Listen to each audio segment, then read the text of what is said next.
Thank you, Kulewa. Well, the eThekwini municipality has found an innovative way to not only generate electricity, but also dispose of methane gas produced by Durban's biggest rubbish dump. After years of research and development, the city's power grid is finally reaping the benefits of electricity that quite literally comes from rubbish.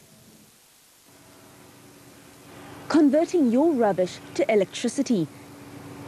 Enough to power 3,750 small homes, using 7.5 megawatts of power per hour. The gas-to-electricity project is the first of its kind in Africa. We physically extract the landfill gas from the waste body and then channel it down to the compound here, and we either burn it off in the flare in excess of 1,000 degrees centigrade, or we use it as a fuel which generates electricity through the engines and back into the municipal grid. The project has been heralded as a huge success, as it not only reduces greenhouse gas emissions, but it also provides the city with clean electricity. The Energy Department is encouraging other municipalities which have big enough landfill sites to follow in eThekwini's footsteps. We could be able to help these 57 municipalities to be able to make sure that the landfill site is a site for job creation, for skills development, for poverty alleviation, for power generation. So it means there is potential in everything that you and I throw away. This is the biggest landfill site in the country. 4,000 tons of rubbish end up here every day. It's this waste that eThekwini municipality are now using to generate electricity that's already being used to help power the city. Troy Martins, eNews, Durban. Well, for more on this story, we're joined by Mark Wright, an engineer at DSW, eThekwini's Cleansing and Solid Waste Department. Mark, good morning and welcome. This seems to be a very innovative and forward-thinking means of generating power. How does it actually work? Basically, the Cleansing and Solid Waste Department of the eThekwini municipality are responsible for the safe disposal of the city's waste. This waste is then taken through to the landfill sites, where it goes through a decomposing phase, where methane gas, where methane gas is generated as part of the landfill gas and part of the emissions. The methane gas is one of the 6 gases that have been identified as potentially harmful to the ozone layer, resulting in climate change. So that methane gas is the portion of the landfill gas that we identify, extract that and destroy that. How easy would it be to roll out similar plans in other municipalities across the country? Is this something that we can then make and nationalize? Certainly. We at the eThekwini municipality, we've taken a long process. The process has been long and hard, but I think we've broken down a lot of barriers that were initially there in terms of the EIA and the Designated National Authority and even the methodologies that we use. Hopefully the structure is in place now in terms of government, and the process will be a lot quicker and simpler.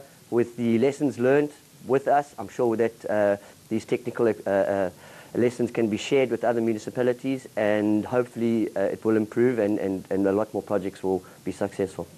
How cost effective is this method that you're trying to implement?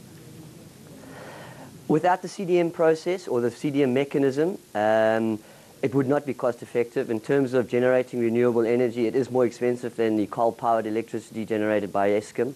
But the financial feasibility comes beneficial once the CDM and emissions reductions is then traded on the open market in terms of the CDM mechanism. So in terms of our project, yes, we have outlaid over 100 million to date from 2001.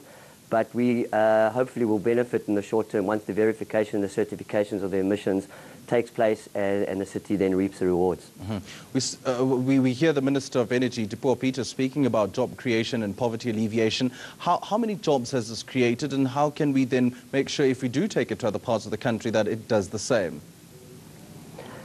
Well, in terms of the process, it's a very skilled and technical process. So in terms of skills transfers from overseas consultants and that type of thing has taken place with our technical people in the city.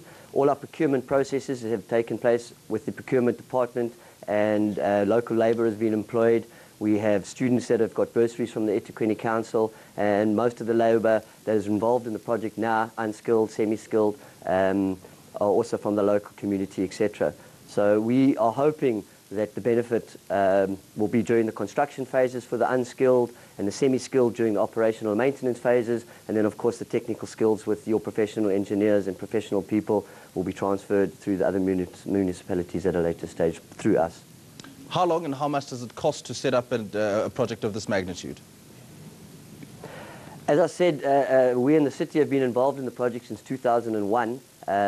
When the first project idea note came through and we looked at the methodologies, our methodology in terms of the landfill gas to electricity project, which is registered with the Executive Board of the United Nations, was the first methodology of its kind, which is a third world country, developing country, which is extraction of landfill gas is not mandated by law.